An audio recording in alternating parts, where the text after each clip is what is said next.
যে কটা মুসলমান এমএলএ জিতে আসবে, বিজেপি সরকারে আসবে, চ্যাংদোলা করে তুলে রাস্তায় ফেলবো। যেভাবে হিন্দু মুসলিম তাসটা খেলা হচ্ছে, this is very unfair, this is very unfair. আপনি একটা দেশে বাস করছেন যার ধর্মনিরপেক্ষ দেশ, যেখানে সংবিধান ধর্মনিরপেক্ষতার কথা বলে, যেখানে সবাইকে সভরেন কান্ট্রি বলা হয়, সবাই সমান অধিকার, এই ধরনের কথাবার্তা বলে কিন্তু বাঙালির মন জয় করে পশ্চিমবঙ্গে ক্ষমতায় আসা অত্যন্ত কঠিন একটা ব্যাপার।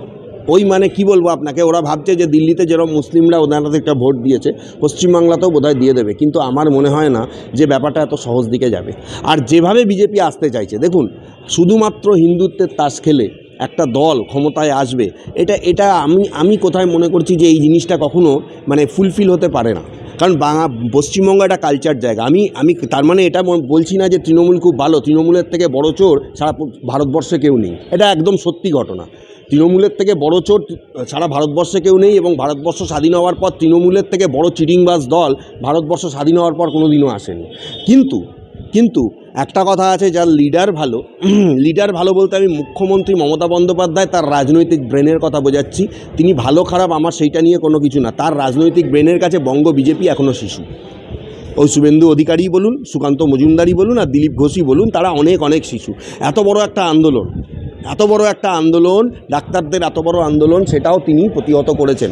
যদি এটা অন্য কোনো ক্ষমতায় অন্য কোনো নেতা বা অন্য কোনো মন্ত্রী বা অন্য কোনো মুখ্যমন্ত্রী থাকতো, অন্য কোনো দলের, বা মুখ্যমন্ত্রীর নামটা যদি মমতা বন্দ্যোপাধ্যায় না হয় অভিষেক বন্দ্যোপাধ্যায় বা অন্য কেউ হতো, এই ইস্যুতে সরকার পড়ে যেত, আপনি লিখে রাখুন। কিন্তু একমাত্র উনি বলেই এটাকে ট্যাকেল করতে পেরেছে। এখানে অধ্যাপকের ব্যাপারটা কাজ করছে না, নিজের ব্যাপারটা কাজ করছে না। ওরা যেন তেন প্রকারণে বাংলাতে রাজনৈতিক পালাবদল চাইছে, কিছু হলেই তারা সাপোর্ট নিয়ে নিচ্ছে, যে তারা কপিরাইট নিয়েছে নাকি সুকান্ত মজুমদার, মেবি হতে পারে, হতে পারে, সেটা তাদের গিয়ে জিজ্ঞেস করুন।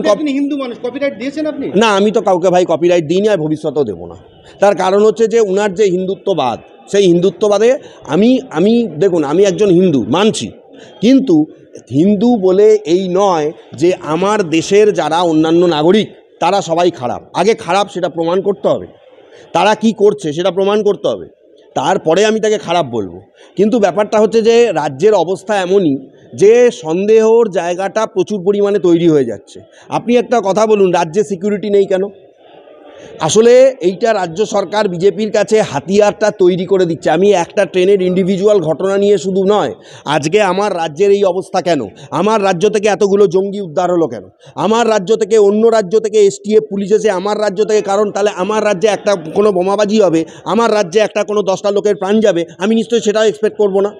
সেখানে আমি বলবো যে রাজ্য সরকারের একদম নিন্দনীয় ভূমিকা। এবং যেখানে দেখা যাচ্ছে যে কোনো পঞ্চায়েত প্রধান 2023 সালে যিনি নাকি পঞ্চায়েত প্রধান হয়েছিলেন মুর্শিদাবাদে, তার সঙ্গে বাংলাদেশি জঙ্গিদের যোগ। বাংলাদেশি যোগ তো পশ্চিমবঙ্গের বহু লোকের সাথেই রয়েছে। বাংলাদেশি যোগের জন্য কেউ খারাপ হতে পারে না, আমি এটা মনে করি। সমস্ত বাংলাদেশি খারাপ নয়, বাংলাদেশিরা বহু বাংলাদেশি এসেওছেন। এবং আমি আপনাকে বলছি, বাংলাদেশ থেকে কবি সাহিত্যিক যারা রয়েছেন, যারা বাংলাদেশের ভালো অভিনেতা অভিনেত্রী রয়েছেন, তারা এখনও পর্যন্ত পশ্চিমবঙ্গে তারা আসতে চাইছেন, তারা ভিসার জন্য অ্যাপ্লাই করেছেন এবং কয়েকজন এসেওছেন। তারা চাইছেন দুটো দেশের সম্পর্ক ভালো হোক।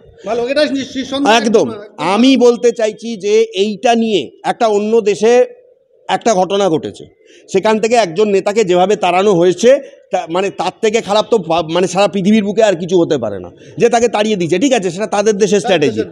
আমার দেশের অনুযায়ী আমি যদি বলবো, আমার বক্তব্য হলো যে এই যে বিজেপি সমস্ত জিনিসের মধ্যে একটা ইন্ধন যোগাচ্ছে, সমস্ত জিনিসের মধ্যে যে একটা ভুল খোঁজার চেষ্টা করছে, কোথায় ভুল মানুষকে তো সেটা বোঝাতে হবে।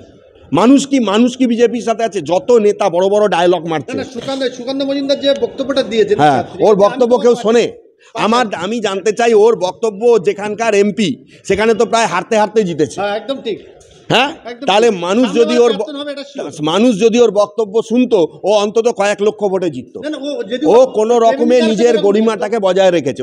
এখন আর বিজেপি নেতাদের বক্তব্য পশ্চিমবঙ্গে কেউ আগের মতন ভিড় করে শোনে বলে আমার মনে হয় না।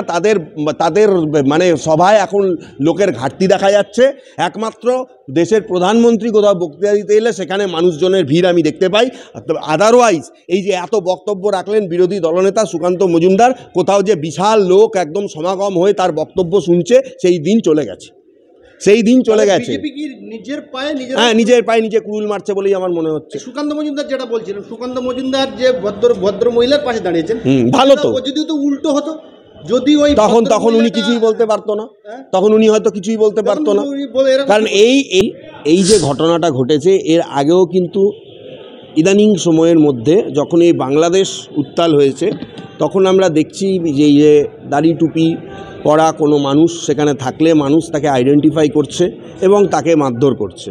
সেটা তার ব্যক্তিত্বের জন্য হোক বা তাহলে কি আইডেন্টিফিকেশান করে কোনো মানুষকে, আমার দেশে ধর্মনিরপেক্ষ দেশ, সেখানে আইডেন্টিফিকেশান করে কোনো মানুষকে কেন মারধর করা হচ্ছে? এই যেভাবে হিন্দু মুসলিম তাসটা খেলা হচ্ছে, দিস ইজ ভেরি আনফেয়ার। আপনি একটা দেশে বাস করছেন যার ধর্মনিরপেক্ষ দেশ, যেখানে সংবিধান ধর্মনিরপেক্ষতার কথা বলে, যেখানে সবাইকে সভরেন কান্ট্রি বলা হয়, সবার সমান অধিকার রয়েছে, সেখানে আপনি কোনো একটা জাতি নিয়ে, কোনো একটা সম্প্রদায় নিয়ে আপনার তার প্রতি আবেগ থাকতেই পারে, কারণ একটা সময় ভারতবর্ষ মুসলিম এম্পায়াররা ছিলেন, তখন তারা অনেক মুসলিম সৌধ তৈরি করেছিলেন, হিন্দুদের ওপর অত্যাচার করেছিলেন। আমি এটা বলছি না তারা খারাপ কাজ করেছেন, আমি বলবো যে এমন একজন শাসক যিনি হিন্দু মুসলিম খ্রিস্টান বৌদ্ধ সমস্ত ধর্মকে সমান অধিকার দেবেন এবং সমস্ত ধর্মের মানুষদের সঙ্গে সমানভাবে মিশবেন, সমস্ত ধর্মের মানুষেরা তাদের রিচুয়ালস থেকে শুরু করে ধর্মকর্ম সমস্ত কিছু থেকে শুরু করে সব কিছু এখানে স্বাধীনভাবে করতে পারবে। কিন্তু এটাও ঠিক, দেখুন পাশাপাশি আপনাকে এটাও বলতে হবে, বেলডাঙায় যে ঘটনা ঘটেছে, শ্যামপুরে পুজোর সময় যে ঘটনা ঘটেছে, কি না একটা ধরুন একটা আঁকার প্রতিযোগিতা হচ্ছে বাচ্চাদের, সেখানে কেউ একজন মোহাম্মদ নবীর ছবি এঁকেছে, সেটাকে প্যান্ডেলের গায়ে লাগিয়েছে, সে ফার্স্ট হয়েছে, তার জন্য মুসলিম লোকজন এসে মারধর করা, প্রতিমা ভেঙে দেওয়া, এটাকেও মানা যায় না। কারণ কি হয়েছে, কি পরিপ্রেক্ষিতে অ্যাকচুয়ালি হচ্ছে যে আমাদের এই যে অশিক্ষার শিক্ষার যে অভাব, এই অভাব যতদিন না পর্যন্ত থাকবে দূর হবে, ততদিন পর্যন্ত রাজনৈতিক নেতারা মানুষের মাথায় হাত বুলিয়ে এই ধর্মের গল্পগুলো শিখিয়ে দিয়ে যাবেন। বিজেপি যদি নিজেকে প্রতিষ্ঠিত করতে চায়, বিজেপি সারা দেশে শিক্ষার জন্য আন্দোলন করুক, সারা দেশে বিজেপি, আমি বলছি উত্তরপ্রদেশে এত জাতপাত উঁচু নিচু, এগুলো বিজেপি কেন সামলাতে পারে না? হ্যাঁ, সেটা কেন ঠিক করতে পারছে না? এত বড় 56 ইঞ্চি ছাতি, আর উত্তরপ্রদেশের মুখ্যমন্ত্রী, তিনি নাকি নরেন্দ্র মোদীর পর দেশের প্রধানমন্ত্রী পদপ্রার্থী, তিনি সেখানে হিন্দুদের জাতপাত কেন ভাঙতে পারছেন না আমি জানতে চাই। তাহলে তো তিনি ব্যর্থ মুখ্যমন্ত্রী। এবং কুম্ভতে এতগুলো লোক মারা গেছে, কটা লোককে তিনি সরকারি চাকরি দিয়েছেন এবং 1 কোটি টাকা করে কম্পেনসেশন এবং ডেথ সার্টিফিকেট কেন দেওয়া হয়নি? আর দিল্লিতে যারা মারা গেছে তাদেরকেও কেন দেওয়া হয়নি?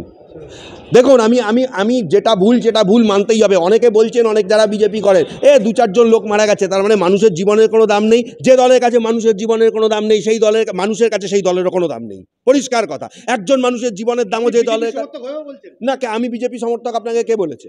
আমি কোনো দলের সমর্থক নই। আমি যে দল অন্যায় করে আমি তার প্রতিবাদ করি।